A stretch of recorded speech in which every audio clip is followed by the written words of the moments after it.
Durimel l'a fait savoir dans une lettre au préfet de région hier. Bonjour Harry Durimel. Bonjour Cédric Santine, bonjour à la Guadeloupe. Un déficit abyssal, gestion catastrophique dévoilée il y a en début de semaine au SMGAG. Vous demandez au préfet d'enjoindre le SMGAG, enfin le président, à faire des travaux nécessaires pour Pointe-à-Pitre. L'État doit-il reprendre la main dans cette gestion, Harry Durimel ? En tout cas, pour nous, on ne s'inscrit pas dans une polémique entre État ou pas État. On a une situation des plus calamiteuses à Pointe-à-Pitre. Je suis dos au mur et je n'ai pas le choix.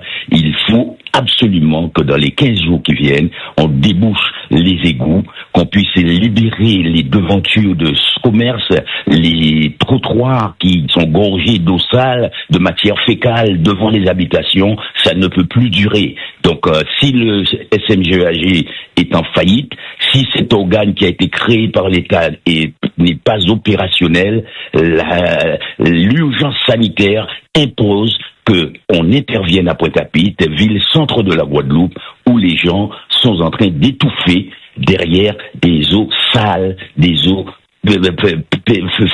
fétides. C'est insupportable. Alors, vous le dites, on l'a entendu, vous êtes dos au mur, entre guillemets, entre le marteau et l'enclume, avec une population qui en a marre de nuisances causées à cause de ces problèmes, causés par des problèmes d'assainissement, et une situation du SMGAG dramatique. Et donc, pourquoi vous n'excluez pas la voie judiciaire ? Eh bien, on est quand même des élus. Nous sommes potentiellement membres du SMGAG à travers Cap Excellence. Donc, nous sommes un peu de la maison. Donc, nous tentons la voie amiable une ultime fois. Tous les jours, j'envoie des photos et des vidéos qui circulent sur les réseaux sociaux où les citoyens demandent que fait le maire. Ce n'est pas la compétence du maire. J'interpelle quotidiennement le président Luizy, à qui je n'ai pas toute la faute, même s'il a été président du SIAG et maintenant du SMGAG. Donc, historiquement, il sait d'où on vient et il doit savoir où on est aujourd'hui. J'ai du respect pour lui, mais aujourd'hui, je lui demande de ne pas laisser sans réponse les différentes interpellations que je lui adresse quand les citoyens me réclament tout simplement de l'hygiène, des conditions sanitaires acceptables. C'est insupportable, Monsieur Santine. Aujourd'hui, nous appelons le SMGAG et l'État à prendre en main cette situation qui est insupportable. Alors, au-delà de cet appel fort que vous lancez, on entend effectivement, vous êtes élu de proximité en face d'une population qui quelque part, vous êtes aussi pointé du doigt parce que c'est à vous qu'on remonte les doléances. Mais est-ce que cette situation du SMGAG ne complique pas encore plus la situation pour des élus de proximité quand on parle de code de confiance aussi?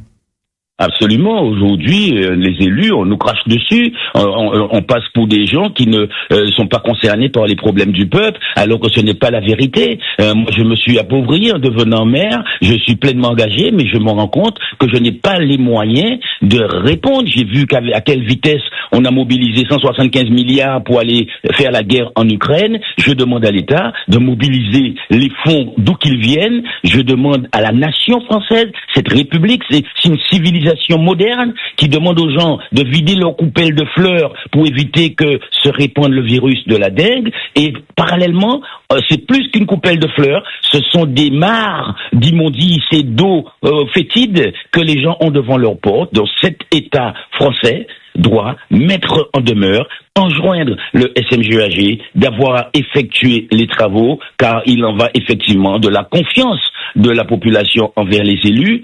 C'est au moment où on parle d'évolution institutionnelle, qu'on parle de nous donner plus de pouvoir. Si nous ne pouvons pas gérer l'eau, c'est pas un pays que nous pourrons gérer. Alors, à Pointe-à-Pitre, il n'y a pas que l'assainissement qui soit une préoccupation. Il y a aussi cette situation d'anciennes bâtisses parfois en proie aux flammes, comme hier à Darboussier, à Rézurimel. Là aussi, vous vous sentez impuissant par rapport à cet héritage concernant des locaux inoccupés qui représentent parfois un danger ? Absolument, le patrimoine de Pointe-à-Pitre a été laissé à volo. Nous, on a des biens dont on n'a pas les titres de propriété. Ce bien, nous venons de redevenir propriétaires de ce bâtiment et c'est donc avec tristesse que nous découvrons que ce bien a pris feu et que nous venons de nous faire rétrocéder ce bien, puisque dans le cadre d'une opération de résorption de l'habitat insalubre qui a avorté, tout le secteur de carénage des Amiens a été laissé à l'abandon.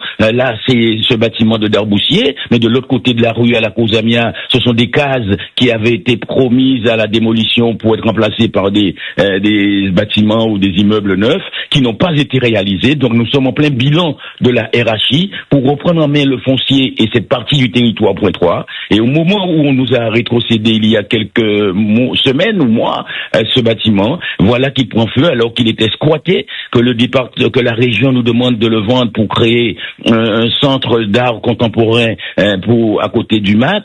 Nous avons un projet pour cet édifice qui a une valeur patrimoniale, historique, et donc c'est vraiment déplorable de voir que des incendies comme ça se multiplient. Et comme je l'ai déjà dit, je ne pense pas que c'est la faute à pas de chance. Il y a derrière ça, comme ça l'a déjà été prouvé, puisqu'un pyromane a été interpellé, il y a une volonté de mettre Pointe-à-Pitre à feu et à sac. Et donc, nous disons stop. Merci Harry Durimel d'avoir répondu à toutes nos questions. Harry Durimel, maire de Pointe-à-Pitre. Il est 7h11 sur RCI, période de vacances.